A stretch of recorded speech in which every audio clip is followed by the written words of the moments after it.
Assalamualaikum warahmatullahi wabarakatuh. Kami kelompok 13 akan melakukan ACC Paham modul Time and Motion Study. Kita akan menjelaskan tentang 5 poin. Yang pertama yaitu konsep Time and Motion Study, yang kedua yaitu tahapan praktikum dan menjelaskan bagaimana mencari nilai baku, yang ketiga menjelaskan tentang cara menganalisis video PTKTK, yang keempat yaitu manfaat dari Time and Motion Study, yang kelima penerapan Time and Motion Study dalam dunia pekerjaan. Kami beranggotakan saya sendiri Ilham Muhammad Zuri, NIM D601800088, Gali Utomo NIM D601800082, Amalia Nur Laili D601800090, Vicky Fuad NIM D601800120, Margareta Asari NIM D601800126. Dan kami berharap semoga dalam video ini kami bisa mencakup semua materi tentang Time and Motion Study dan kita bisa dikatakan memahami semuanya dan tentunya bisa ACC pada ACC Paham kali ini. Dan berikut adalah video penjelasan dari kami. Assalamualaikum warahmatullahi wabarakatuh. Nama saya Gali Utomo, NIM D500.882. Di sini saya akan menjelaskan konsep and motion study. Pengertian konsep pengukuran suatu kerja manusia sebagai alat pengendali setiap pekerjaannya. Dari pengertian time and motion study sendiri, suatu gerakan-gerakan yang dilakukan setiap pekerja untuk menyelesaikan pekerjaannya berdasar perhitungan waktu. Studi ini diharapkan diperoleh gerakan-gerakan yang standar untuk menyelesaikan suatu pekerjaan dengan gerakan-gerakan yang efektif dan efisien. Selanjutnya menjelaskan tahapan praktikum perhitungan baku dari setiap perwakilan kelompok untuk merakit Tamiya sebanyak 30 kali. Selanjutnya kita menguji keseragaman data yaitu berupa rata-rata, standar deviasi, BKA, dan BKB. Dan selanjutnya menguji kecukupan data, jumlah rata-rata kali 2, dan N aksen. Dari perhitungan ini mendapatkan grafik dari perhitungan sebelumnya. Di perhitungan ini ada beberapa faktor yaitu faktor penyesuaian, faktor kelonggaran, dan juga ada menu tabel Westinghouse. Dan juga menghitung jumlah, waktu siklus, waktu normal, dan waktu baku. Selanjutnya menjelaskan cara menganalisis motion study. Di sini kita melihat apa saja gerakan yang dilakukan setiap pekerjaannya. Misalkan memegang, merakit, menjangkau. Di sini kita melihat gerakan apa saja yang di tangan kiri dan tangan kanannya tidak efektif dan efisien dan mengukurnya dengan waktu. Manfaat Time and Motion Study sendiri mampu merancang dan memperbaiki kerja yang baik dari sebelumnya, mengurangi kelelahan pada setiap pekerja. Selanjutnya, penerapan Time and Motion Study di dunia kerja. Dari sebuah pekerjaan, kita dapat menentukan waktu normal setiap pekerja untuk memproduksi setiap produk yang akan dibuat. Bisa bermanfaat waktu normal setiap pekerja dapat memperbaiki waktu yang kurang optimal. Kurang lebihnya mohon maaf. Wassalamualaikum warahmatullahi wabarakatuh.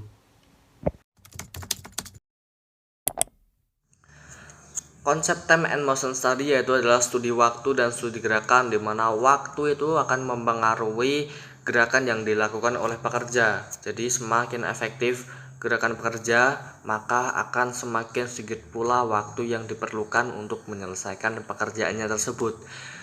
Untuk mencari nilai baku yaitu kita mencari 30 data perakitan Tamiya, kemudian kita menguji kecukupan data ditandai dengan N lebih besar pada N aksen, kemudian uji keseragaman data kita di antara BKA dan BKB. Kemudian perhitungan waktu kita mencari jumlah data, semuanya kita jumlah, kemudian kita mencari waktu siklus yaitu jumlah data dibagi dengan banyaknya data, kemudian kita mencari waktu normal yaitu waktu siklus dikali faktor penyesuaian. Waktu baku yaitu adalah waktu normal dikali 100% dibagi 100% dikurangi faktor kelonggaran. Cara kita menganalisis video PTKTK yaitu dengan cara kita semua menganalisis gerakan operator tangan kanan dan tangan kiri seperti menggenggam, memegang, dan mengarahkan. Kita catat waktunya, kemudian kita akan memilah gerakan efektif dan tidak efektif, kemudian kita melakukan perbaikan. Dan manfaat dari Time and Motion Study yaitu kita dapat mencari waktu normal, di mana bisa standar untuk pekerja untuk melakukan pekerjaannya. Kemudian penerapan dalam dunia kerja yaitu misalkan tangan PTK-TK dalam melakukan pekerjaan manual tentunya, supaya tata letaknya itu dibuat strategis mungkin dengan tangan kanan tangan kiri supaya pekerja bisa melakukan gerakan dengan efektif mungkin dan tidak melakukan gerakan tidak efektif seperti mencari, menunggu, dan lain-lain. Assalamualaikum warahmatullahi wabarakatuh. Nama saya Amalia Nurlaili Kurniawanti, NIM D 600-1890 dari kelompok 13. Yang pertama adalah konsep dasar dari motion and time study.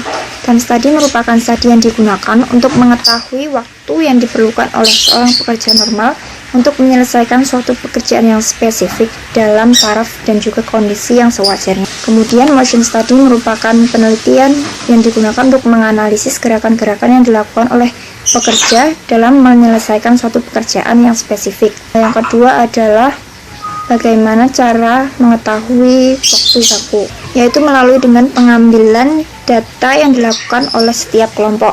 Setiap kelompok memilih satu orang untuk menjadi operator dan satu orang untuk menjadi pencatat waktu. Kemudian setelah operator melakukan 30 kali perakitan, diuji apakah datanya seragam dan juga cukup. Jikalau tidak, maka operator akan melakukan perakitan kembali hingga didapatkan data yang seragam dan juga cukup. Kemudian setelah itu dicari waktu siklus, waktu baku, dan juga waktu normal dari data yang telah ada. Ketiga adalah bagaimana cara menganalisis video motion study. Sebelum analisis, tentunya seorang penalis harus mengetahui gerakan-gerakan per quick, kemudian nama part yang dibutuhkan untuk merakit, dan juga jarak-jaraknya dengan operator. Jikalau sudah, kemudian menganalisis setiap gerakan yang dilakukan oleh operator. Time study dapat digunakan untuk mengetahui waktu baku. Dari waktu baku, perusahaan dapat merencanakan waktu produksi, merencanakan kebutuhan kerja, merencanakan sistem kompensasi, dan juga dapat mengetahui besarnya performance kerja yang ada. Kemudian untuk penerapannya di dunia kerja, yaitu untuk mengetahui waktu standar dari seorang pekerja untuk menyelesaikan suatu pekerjaannya, dan juga dapat digunakan untuk mengoptimalkan output dari suatu perusahaan. Assalamualaikum warahmatullahi wabarakatuh. Saya Vicky Fuad Nur Syafriin, NIM D 600-180-120.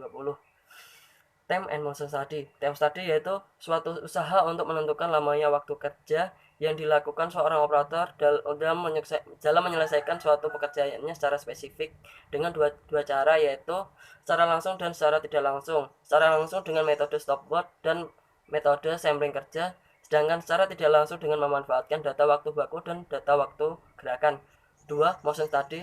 Motion study yaitu suatu metode penelitian untuk menganalisa pekerjaan berdasarkan gerakan-gerakannya, yaitu 17 gerakan traveling dengan dua cara, yaitu micro motion study dan memotion study. Untuk menentukan waktu baku, kita harus melakukan uji keseragaman data dan uji kecukupan data. Setelah itu waktu siklus, waktu normal dengan faktor kesesuaian, dan waktu baku dengan faktor kelonggaran. Dalam menganalisa video, kita menganalisa video dengan memperlambat video untuk mendapatkan gerakan-gerakan secara detail dan stopwatch untuk menganalisa waktu secara spesifik. Manfaat motion study. Manfaat motion study yaitu untuk mengurangi kelelahan, meningkatkan efektivitas gerakan, untuk mengurangi biaya tenaga kerja. Sedangkan manfaat time study yaitu untuk perencanaan produksi, penentuan waktu kerja, dan penentuan estimasi biaya. Manfaat motion study dan time study dalam ranah perusahaan yaitu untuk perencanaan produksi, penjadwalan, penjadwalan, evaluasi, dan desain layout. Sekian yang dapat saya sampaikan. See you next time. Assalamualaikum warahmatullahi wabarakatuh. Konsep dasar time and motion study adalah suatu aktivitas untuk menentukan waktu yang dibutuhkan oleh seorang pekerja atau operator dalam melakukan suatu pekerjaan dengan studi gerakan-gerakan agar suatu pekerjaan tersebut dapat diselesaikan dengan waktu yang normal dan gerakan-gerakan efektif serta mengurangi gerakan-gerakan yang tidak efektif. Tahapan perhitungan waktu baku itu dimulai dari perhitungan waktu siklus, yaitu dengan rumus jumlah waktu per unit dibagi jumlah unit. Selanjutnya menghitung waktu normal, yaitu waktu siklus dikali P. P adalah faktor penyesuaian. Kemudian menghitung waktu baku. Waktu baku sama dengan waktu normal dikali 100% per 100% min persen allowance. Allowance adalah faktor kelonggaran. Cara menganalisis video time and motion study yang pertama yaitu mengamati gerakan operator berdasarkan gerakan 17 terbalik. Yang kedua, mencatat waktu dan nama gerakan yang dilakukan oleh operator. Yang ketiga, memasukkan waktu dan nama gerakan tersebut ke dalam tabel PTKTK. Yang keempat, memilih gerakan efektif maupun tidak efektif dari tangan kanan dan tangan kiri. Manfaat time and motion study adalah membantu suatu perusahaan dalam menentukan waktu baku untuk menyelesaikan suatu aktivitas kerja. Yang kedua, menghilangkan gerakan-gerakan tidak efektif agar diperoleh waktu yang minimal. Ketiga, untuk meningkatkan kualitas produksi dan hasil produksi yang optimal. Penerapan time and motion study di dunia kerja itu menentukan waktu baku yang diperlukan oleh seorang operator atau pekerja dalam menyelesaikan suatu aktivitas kerja dan menghasilkan output yang